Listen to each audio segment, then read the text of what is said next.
दोस्तों आज हम उत्तर मैट्रिक छात्रवृत्ति में कितने टोटल फॉर्म आए हैं 2025-26 के एकेडमिक ईयर में उसकी बात करेंगे और किस किस कैटेगरी में कितने फॉर्म आए हैं ये भी इस वीडियो में आपको मिल जाएगा। तो इस जो भी आवेदन चल रहे हैं जिसके लास्ट डेट 30 अप्रैल है, अब तक यानी कि कल की बात है ये, 8 अप्रैल को मैंने डाटा निकाला था। 8 अप्रैल को डाटा के हिसाब से अब तक नए फॉर्म आए हैं 3,11,579। टोटल इतने फॉर्म आए आप देख सकते हो। और इसमें भी कैटेगरीज वाइज आते हैं तो अलग अलग कैटेगरी में अलग अलग फॉर्म्स की संख्या है। तो ओबीसी जो कैटेगरी है उसमें 27,607 टोटल एप्लीकेशंस हैं।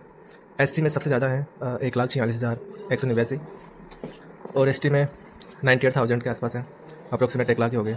एसबीसी जो कि एमबीसी वाले लोग होते हैं उनके भी 36,000 के आसपास फॉर्म है। और ईबीसी जो जनरल कैटेगरी के लोग होते हैं लेकिन वो बीपीएल वाले भरते हैं उनके 2782 के आसपास एप्लीकेशंस हैं। तो मतलब मेरे हिसाब से तो काफ़ी कम फॉर्म आए अब तक, क्योंकि पिछले साल का भी मैं आपको डाटा बताऊंगा पिछले साल कितने फॉर्म आए थे। इस बार की तो लास्ट डेट 30 अप्रैल है और कॉलेज रजिस्ट्रेशन की भी लास्ट डेट 30 अप्रैल ही है और most probably date will be extended. तो मतलब पूरे चांस है कि डेट आगे बढ़ जाएगी जितना मुझे पता है। बाकी मैं गारंटी नहीं ले सकता कि एकदम बढ़ेगी, लेकिन जो मेरा मुझे लग रहा है कि बढ़ जाना चाहिए तो बढ़ जाएगी। एलिजिबिलिटी अगर देखें तो जो भी स्टूडेंट है जो चाहे राजस्थान में पढ़ाई कर रहा हो चाहे राजस्थान के बाहर पढ़ रहा हो और वो राजस्थान का है, राजस्थान का मूल निवासी होना चाहिए, भले वो स्टडी पूरे देश में कहीं पर भी कर रहा हो, वो इसके लिए एलिजिबल होता है।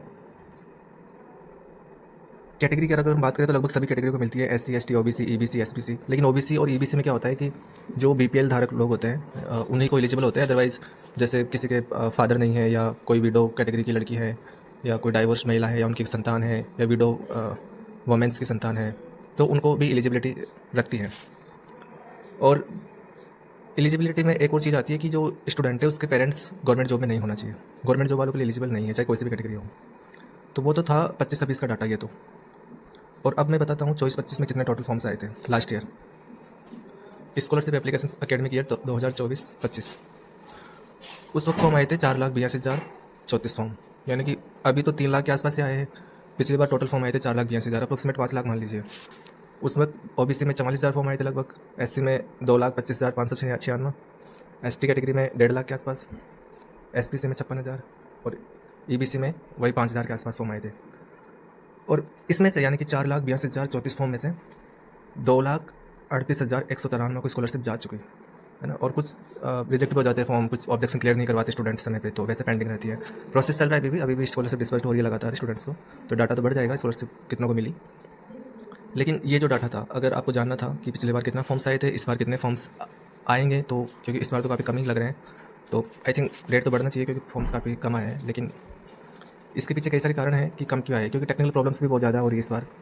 कई तरह की नई तरह की समस्याएं आ रही हैं फॉर्म्स भरते वक्त, तो इसलिए भी स्टूडेंट्स फॉर्म फिल नहीं कर पा रहे। लेकिन धीरे धीरे एक एक प्रॉब्लम्स को ठीक किया जा रहा है डिपार्टमेंट के द्वारा।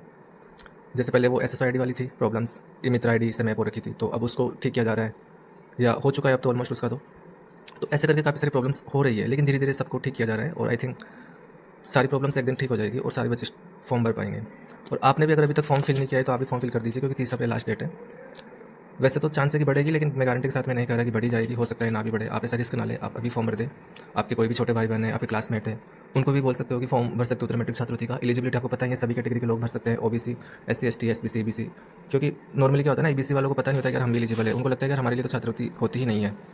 मैंने कुछ स्टूडेंट देखे हैं ऐसे, और बात सही भी है। लेकिन जैसे वो जनरल में है और जनरल और बीपीएल में भी आता है तो फिर वो एलिजिबल है। अगर जनरल बीपीएल में है तो वो एलिजिबल रहता है उत्तर मैट्रिक छात्रवृत्ति के लिए। ओबीसी में भी सेम कंडीशन है, ओबीसी में है और अगर बीपीएल में आते हैं तो वो एलिजिबल होते हैं। या फिर कोई विशेष परिस्थिति है, तो जैसे कोई विधवा है या कोई डाइवोर्स है, उनकी संतान है, तो वो भी एलिजिबल हो जाते हैं। या कोई फादर विकलांग है ना, विशेष योग्यजन वाली कंडीशन होती है, वो भी एलिजिबल होते हैं। तो ये डाटा था जो मैंने आपके साथ शेयर किया है।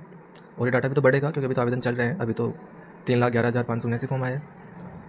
आई थिंक जब डेट का एंड होगा, जब एप्लीकेशंस क्लोज होंगे, उस वक्त मेरे ख्याल से 4 लाख के आसपास या उससे ऊपर भी जा सकता है डाटा।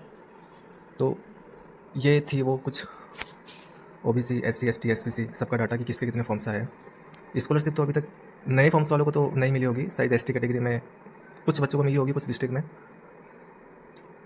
बाकी पिछले साल कितनों को स्कॉलरशिप मिली थी, क्योंकि अभी तो प्रोसेस चल रहा है। अभी ये डाटा भी बढ़ेगा, जो स्कॉलरशिप डिस्बर्स्ड का डाटा दिखा रहा है ना 23-81-93, ये भी डाटा बढ़ जाएगा क्योंकि अभी भी कुछ फॉर्म्स पेंडिंग है। लगातार जिला स्तर से वहाँ पे काम होता रहता है। जैसे जैसे स्टूडेंट ऑब्जेक्शन क्लियर करवा के फॉर्म को फॉरवर्ड करता है, वैसे वैसे उस पर आगे कार्रवाई की जाती है। तो अभी तक तो प्रक्रिया दिन है मामला, तो ये तो डाटा बढ़ेगा अभी भी, लेकिन ये डाटा स्टेबल है, ये स्टैटिक है, ये चेंज नहीं होगा। ये फॉर्म्स आ गए इतने 4,82,034, ये डाटा चेंज नहीं होगा। ये तो टोटल फॉर्म्स है जो पिछले साल आए थे, और इस बार का है 3,11,579 अब तक आए हैं। 8 अप्रैल 2026 की बात कर रहा हूँ मैं। कैटेगरीज वाइज भी ये डाटा है। बाकी यही था, और अगर अभी भी आपने फॉर्म फिल नहीं किया तो फॉर्म फिल कर सकते हैं। बाकी और भी आपकी कोई समस्या है, कोई भी टेक्निकल इशू है, स्कॉलरशिप से रिलेटेड जो भी मन में कोई क्वेश्चन है, तो आप कमेंट में पूछ सकते हैं मेरे से। मैं पूरी कोशिश करूँगा कि आपका जवाब कमेंट में ही दूँ। Thank you so much.